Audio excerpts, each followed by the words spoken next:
Olá pessoal, como estamos? Todo mundo bem? Espero que sim, gente.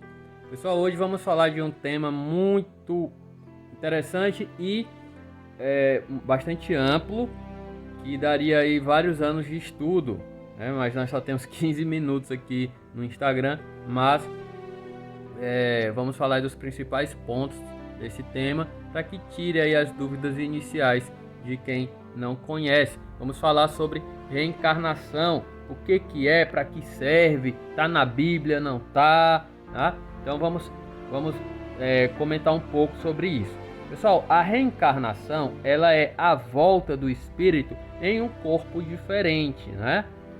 Você tem várias existências corporais solidárias umas às outras. O que quer dizer isso? São existências corporais, são vidas entre aspas, né? Porque a vida é uma só do espírito, mas são existências corporais que você leva consigo seus defeitos e suas qualidades, tá? De uma encarnação para a outra.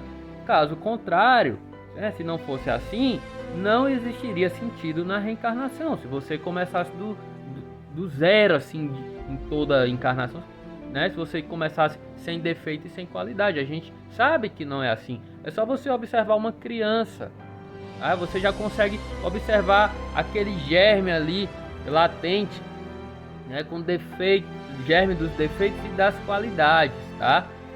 Naquela criança, você observa que aquilo ali já é característica do espírito, ou seja, já é de existências pregressas.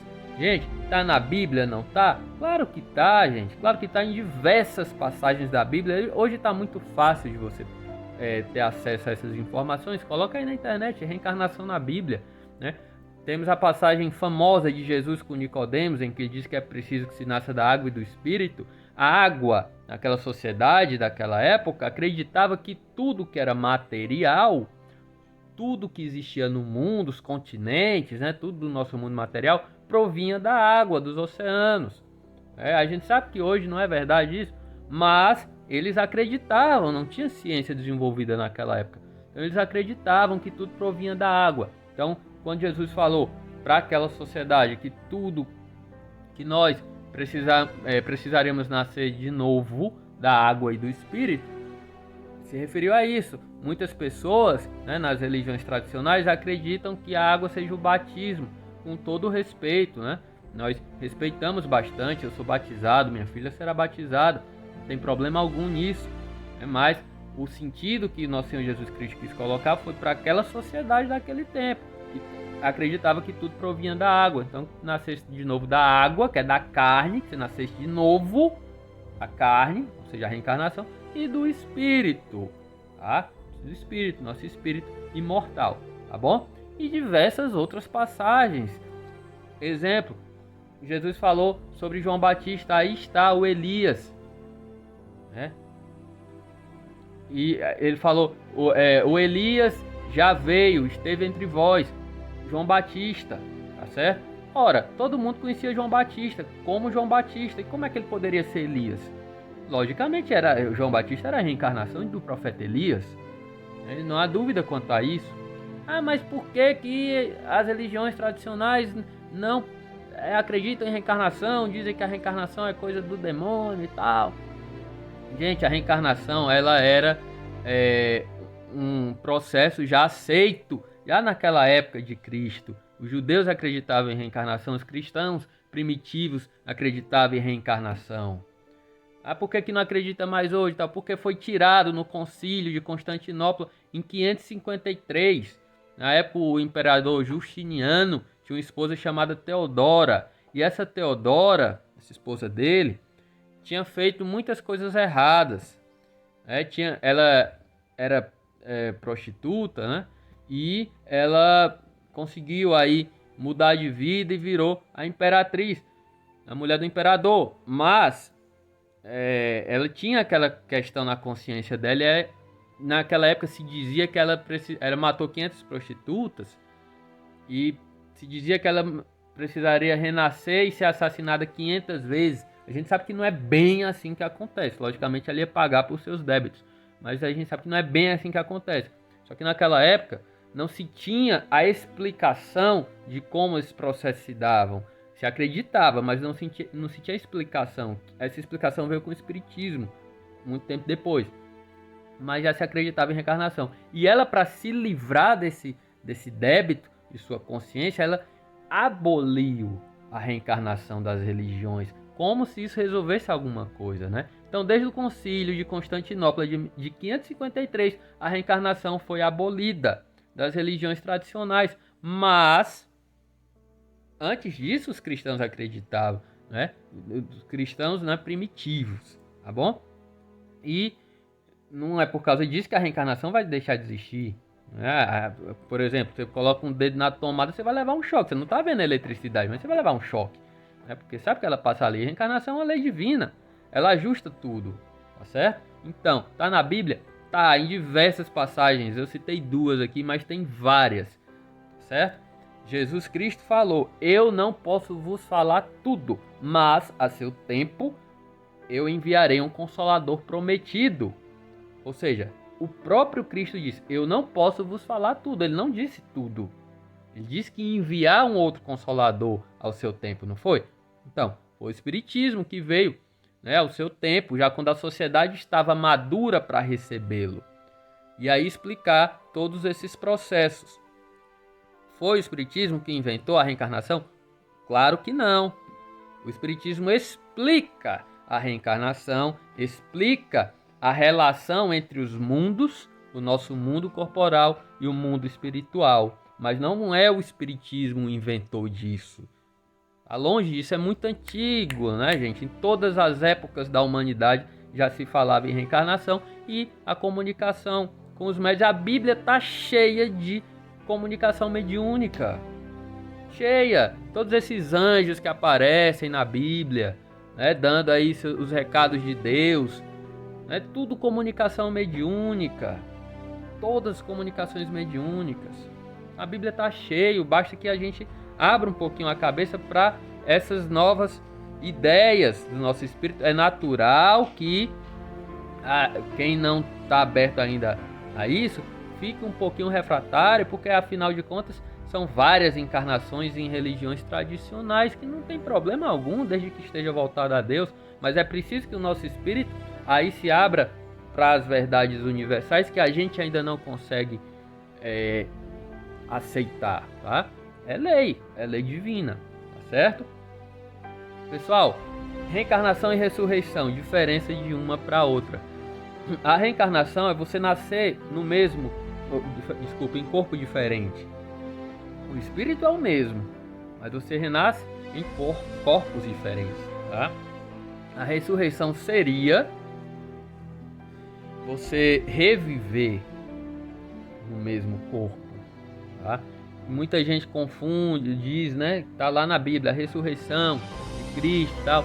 Porque isso foi mudado nas diversas traduções, tá? O que na verdade apareceu lá para Maria Madalena e para os apóstolos após a morte de Cristo, com as chagas, né, nas mãos, nos pés, foi o Cristo materializado como espírito, tá? Mas não é que o Cristo ele voltou à vida porque ele nunca morreu. Quem morreu foi o corpo. Quem morreu foi o corpo. Ali foi o espírito de nosso Senhor Jesus Cristo materializado, tá? A ressurreição, como a gente entende, como a volta do corpo, não é? Isso já é provado pela ciência que isso não é possível. Questão de Lázaro. Lázaro estava num estado avançadíssimo de catalepsia. E Jesus Cristo, nosso Senhor Jesus Cristo, se utilizou disso para fazer um dos seus sinais que aquela sociedade precisava ver para crer, não é verdade? A gente sabe.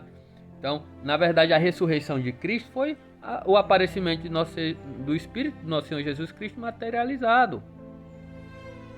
Não é o corpo em ressurreição.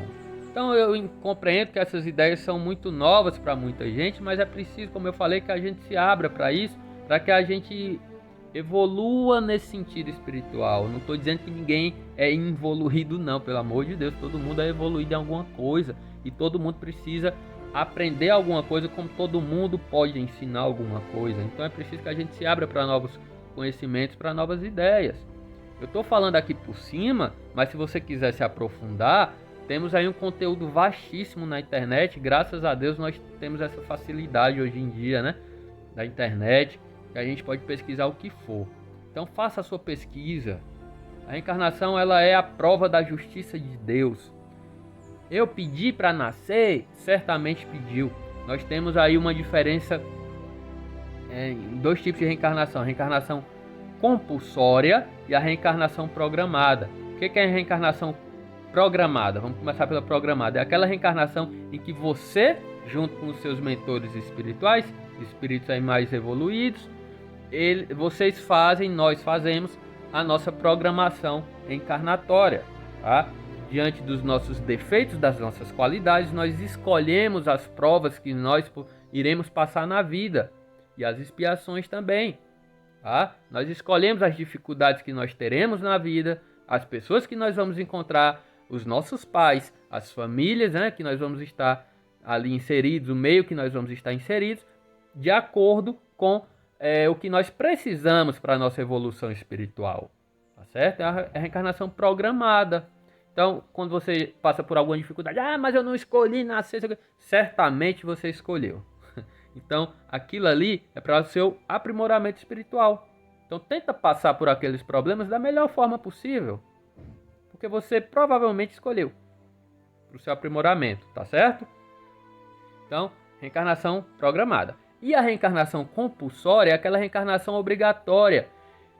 São espíritos que não têm a menor capacidade ainda de programar sua reencarnação. São espíritos embrutecidos, endurecidos, rebeldes, que ainda se comprazem no mal, que não têm ainda uma consciência para que programe a sua reencarnação, né? Uma consciência do que é que precisa para a sua evolução espiritual. Então os mentores espirituais vão programar aquela reencarnação para esses espíritos, e aí eles vão encarnar compulsoriamente, porque afinal de contas todos nós precisamos reencarnar em algum momento, tá? Então aquela encarnação é compulsória.